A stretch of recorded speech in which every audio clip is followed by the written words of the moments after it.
Hello everybody, it's time for your Week 7 overview for English 101 College Composition. Here is your to-do list. As I said, everything this week is due on Sunday. However, please do not push your submission for your analysis synthesis paper back to the very end of the week, because this week we are also beginning to work on project number 3. This is one of those weeks where we're really straddling 2 different projects. So this week, other than doing your analysis synthesis paper, you will also be reading over project number 3, which is a research paper, and you'll be watching a library research tutorial to kick off your research process. Here's the first part of your module for week 7. You'll see that you have a reflective cover letter. It's exactly the same as what you did for project number 1. It actually includes the very same prompts, but be sure to read through that to remind yourself of what you need to cover in that letter. You might even go back and look at my comments that I made on your cover letter for project number 1. Please make sure that it actually looks like a letter.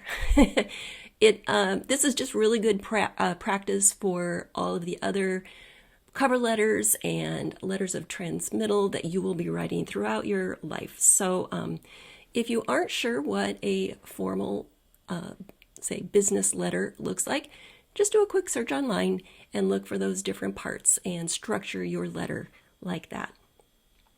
And then there is the link for Unit 2, your analysis synthesis mini portfolio paper. I've made a little note there. Before you turn that in, go back to the assignment instructions for project 2 and just read them one more time, just to make sure that you've covered everything that you need to, you've included it all, you're not missing anything. Now, a lot of you have had, well, some of you have had questions about how to organize project number 2. So I just want to go over it very quickly. This isn't exactly chiseled in stone, but this is a great set of guidelines to help you organize your paper.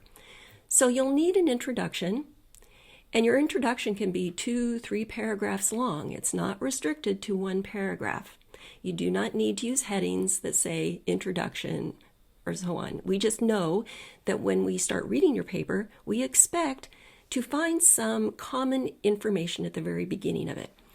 So even though I am the audience for your paper and I know all about what you're writing about, you still need to give some background, some context to kind of ease into this.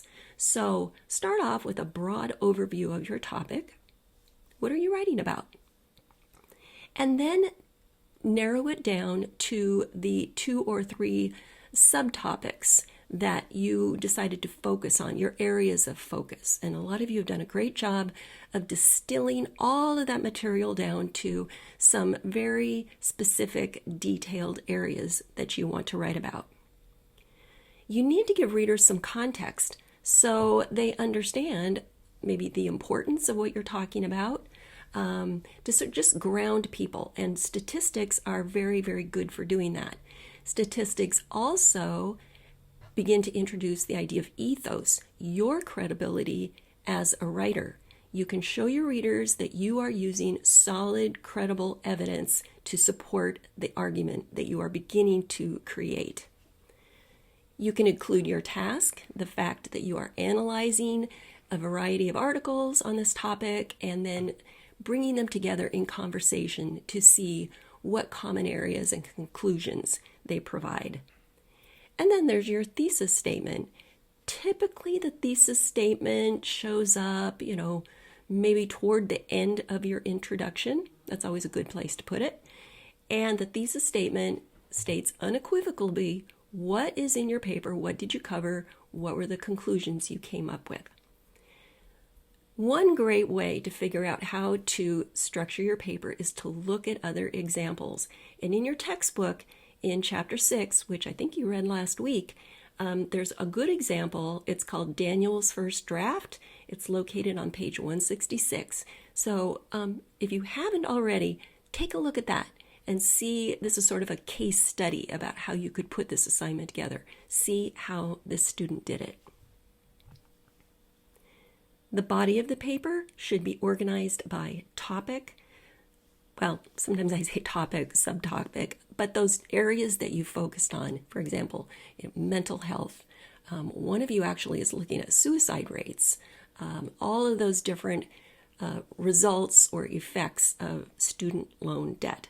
So transition into your first overview or broad topic, explain what it is, and then go point by point through your evidence. Now you're going to be jumping around from one source to the other, okay?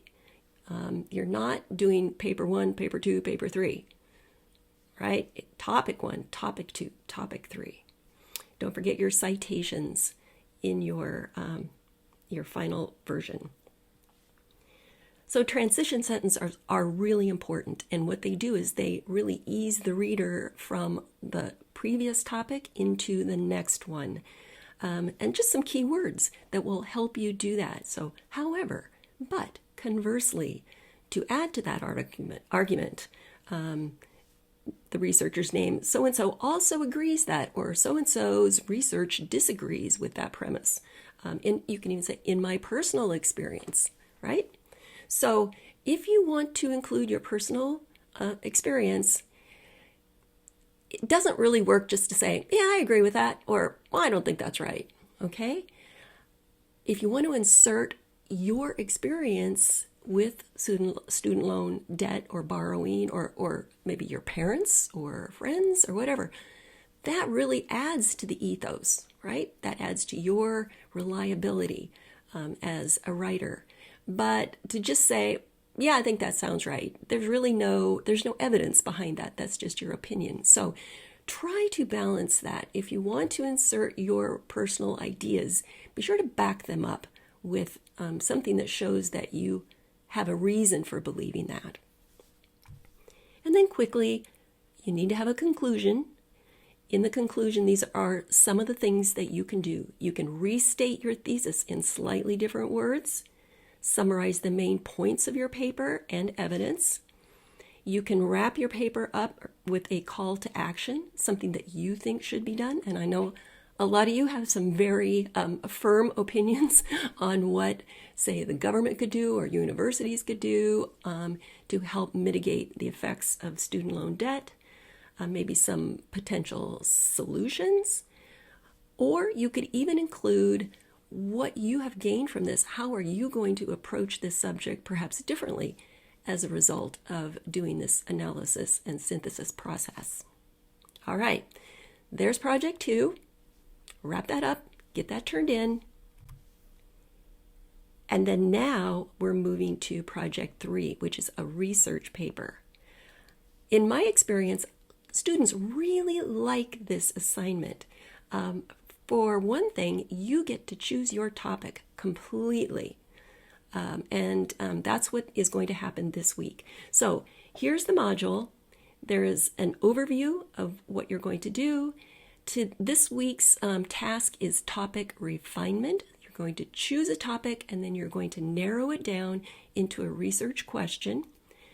You're going to just read. You don't have to do these. You're going to read the annotated bibliography assignment, and you're going to read through the instructions for Project 3, the research paper. Okay, that's all you have to do. Just read through them so you understand what you're going to be working on.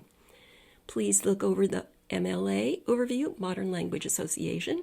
Those are the guidelines we're using. You have a video to watch. It's a library research tutorial that just helps you in this process of choosing a topic and then narrowing it down into a research question. And then at the end of the week, by Sunday, you have a discussion post. I'll tell you more about that in just a minute. Here's actually just a little cut and paste from the overview of the research paper. You'll notice that with each assignment, we are adding to your toolbox of skills. We're still relying on things like analysis and synthesis and summary and looking at the rhetorical strategies. that you should use. But this one's going to be a little more complex, require a little more critical thinking and the skills of finding sources. Let's see. You'll use research to form an academic argument. Remember, an argument is not about winning or losing a debate, but rather it involves using evidence and reasoning to discover a version of truth about a particular subject. That is right out of your book. I'm trying to speed up now so I can keep this short. So here is what is due at the end of the week. You will refine a research topic into a narrow research question. And there are the prompts 1, 2, 3, 4 to use to help you do that process. Just one quick note. This paper is not an opportunity to, quote, prove something that maybe you feel strongly about. You're not coming into this with a preconceived notion. You may have very strong opinions about, assault weapons or abortion or any of those topics. This is not a chance to use that and then cherry pick evidence to support what you already think. You're moving into this with a question. You're curious about a topic, and this is a chance to learn more about it, to see all the differing viewpoints, and to pull those together into a research paper.